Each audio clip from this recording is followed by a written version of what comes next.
Salam saudara terkasih dalam Kristus, salam jumpa pada renungan harian Embun Pagi. Pada hari ini, akhir pekan, kita akan dituntun oleh firman, sehingga apa yang kita lakukan dan apa yang kita rasakan mendekatkan kita dengan Tuhan Yesus sebagai Allah yang penuh kasih dan rahmat. Oleh karena itu, sebelum kita mendengarkan firman Tuhan, kita bersatu di dalam doa. Damai sejahtera Allah yang melampaui segala akal dan pikiran, itulah yang memelihara hati dan pikiranmu dalam Kristus Yesus Tuhan. Amin. Saudara terkasih, firman Tuhan untuk kita pada hari ini diambil dari Wahyu 3 ayat 20. Dalam bahasa Batak Angkola dikatakan, Ligima, jongjong dau di joloni pitu manektek, muda dong halak nombege soraki, gabe bukaya pitui, masuk mau mendapat konia, mangan mau rap dot ia janarap, ia rap dot au. Bahasa Indonesia, lihat aku berdiri di muka pintu dan mengetok. Jika lau ada orang yang mendengar suaraku dan membukakan pintu, aku akan masuk mendapatkannya, dan aku akan bersama-sama dengan dia, dan ia bersama-sama dengan aku. Demikian firman Tuhan.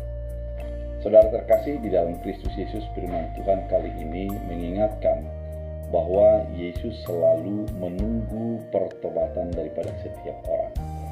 Diibaratkan dengan seseorang yang mengetok pintu, yang menunggu agar tuan rumah membuka pintunya, dan masuklah tamu ke dalam rumah itu, makan bersama, dan mereka akan menjadi semakin dekat dan semakin akrab satu dengan yang lain. Demikian halnya kehendak Allah dalam kehidupan kita. Dalam segala apa yang kita lakukan, Allah berdiri di depan pintu.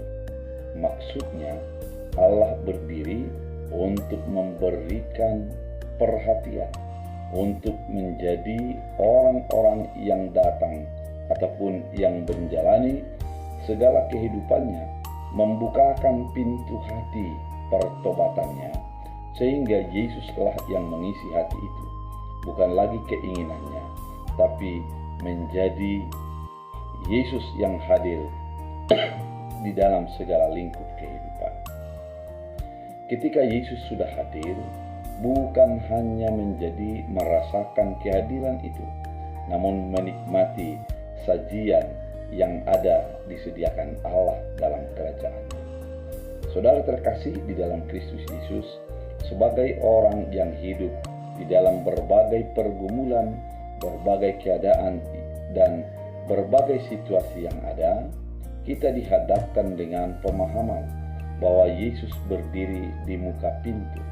Artinya, Yesus selalu membuka hati agar kita menjadi hidup bersama dengan apa yang dikehendaki Tuhan, kemudian diketoklah pintu itu, sehingga kita menjadi merasakan kehadiran Tuhan dalam hidup kita, dan Tuhanlah yang akan mengisi setiap langkah-langkah kita. Saudara terkasih di dalam Kristus Yesus, setelah Yesus masuk ke dalam hati kita, biarlah kita menjadi dijamu oleh Tuhan dalam menikmati setiap berkat-berkat yang kita hadapi, sehingga kita menjadi di dalam Yesus dan Yesus di dalam kita. Artinya, kesatuan dan keutuhan antara kehidupan kita dengan kehendak Yesus selalu ada dan terjaga. Oleh karena itu, saudara terkasih, biarlah firman ini menjadi mengingatkan kita bahwa Tuhan selalu menunggu pertobatan bagi orang yang jauh, dan bagi orang yang membukakan hati akan menjadi menikmati perjamuan dengan Allah, dan kita di dalam Allah dan Allah di dalam kita. Bila firman ini menjadi mengingatkan kita, menyemangati kita bahwa kita bersama dengan Tuhan. Kita berdoa. Terima kasih Tuhan Yesus atas firman yang begitu indah. Jadikan kami menikmati jamuan Allah dalam hidup kami. Jadikan kami menjadi pelaku-pelaku firman, sehingga kami hidup dalam Tuhan dan merasakan bahwa Tuhan menunggu kami untuk membuka hati kami. Dalam Kristus Yesus, amin. Tuhan Yesus